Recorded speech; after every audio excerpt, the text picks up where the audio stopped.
Good morning बच्चों। आज अपने नए विषय के साथ नई वीडियो में मैं निर्मल शर्मा।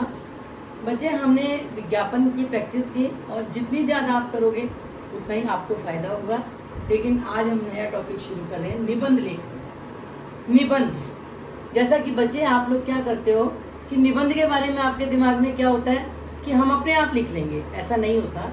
मैं आपको समझाऊंगी किस तरह हमें करना है। निबंध जो है गद्य की वह विधा है जिसमें निबंधकार किसी भी विषय को अपने व्यक्तित्व का अंग बनाकर स्वतंत्र रीति से अपनी लेखनी चलाता है।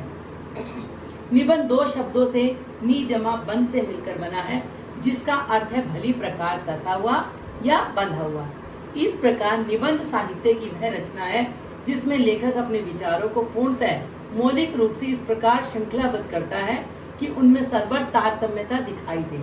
आचार्य रामचंद्र शुक्ल ने कहा है, यदि गद्य कवियों की कसौटी है तो निबंध गद्य की कसौटी है। अब सबसे बड़ी बात कि निबंध की विशेषताएं क्या हैं, हमें कैसे लिखना चाहिए। अगर अपनी भाषा में भी हम लिखते हैं तो कैसे लिखें। एक तो बच्चे कि निबंध में विषय के अनुरूप भाषा होनी चाहिए। फिर दूसरा, निबंध लिखते समय वर्तनी की शुद्धता तथा विराम चिन्हों का यथास्थान ध्यान रखना चाहिए।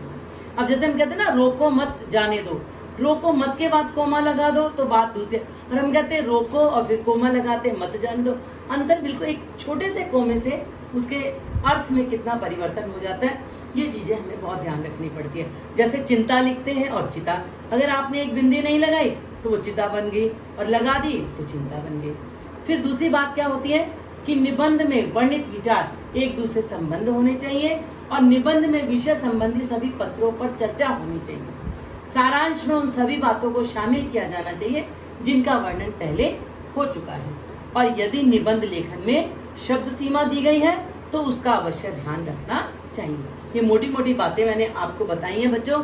इसके बाद अब हम निबंध की प्रैक्टिस तो हम काफी सारी करेंगे, लेकिन मैं आपको एक ही निबंध दूंगी आज करने के लिए, और वो मैं आपको PDF में दूंगी। और बेटे, हर विषय से संबंधित मैं एक हफ्ते के लिए आपको निबंध की प्रैक्टिस कराऊंगी, वो आपने बहुत अच्छे से करनी है। आज का जो मैं आपको निबंध दे रही हूँ डॉक्टर APJ अब्दुल कलाम के ऊपर है। आपको बोर्ड एग्जाम में भी और वैसे ही बेटे संकेत बिंदु मिले होते हैं कि आपको इन बिंदुओं को लिख के उनको विस्तार से उनको आपको समझाना होता है। सबसे पहले प्रस्तावना, भूमिका, आप कुछ भी कह सकते हैं, उसके बारे में जानकारी। फिर शिक्षा दीक्षा कि कहाँ से शिक्षा पाई, कहाँ से उन्होंने क्या किया। फिर राष्ट्रपति डॉक्टर अब्दुल कलाम, सादा जीवन उच्च विचार, निबंध लिखने, इनके ऊपर आपको लिखना है। फिर इनका जीवन परिचय कि क्या जीवन परिचय के बारे में बताओगे। फिर मिसाइल मैन डॉक्टर कलाम कि इन्होंने कैसे क्या किया था, वो सारा आपको पता। सम्मान एवं अलंकरण और उपसंहार यानी कि सारांश जब अंत हम करते हैं। ठीक है बच्चे, तो ये मैंने आपको आज एक ही निबंध दिया है और यही आपको करना है। ठीक है, ये पूरा PDF में मैंने आपको दे रखा है। इनके बारे में सारी जानकारी मैंने आपको दी हुई है। पहला निबंध हमने जानकर ऐसा लिया है जिससे कि आपको समझ में आ सके कि निबंध को ये नहीं कि हम कुछ भी लिख दें तो काम हो जाएगा, ऐसा नहीं होता बच्चे। उसके बारे में हमें पढ़ना होता है। तो आज का आपका निबंध यही है, PDF में आपको मिलेगा और आप सबको लिखना है।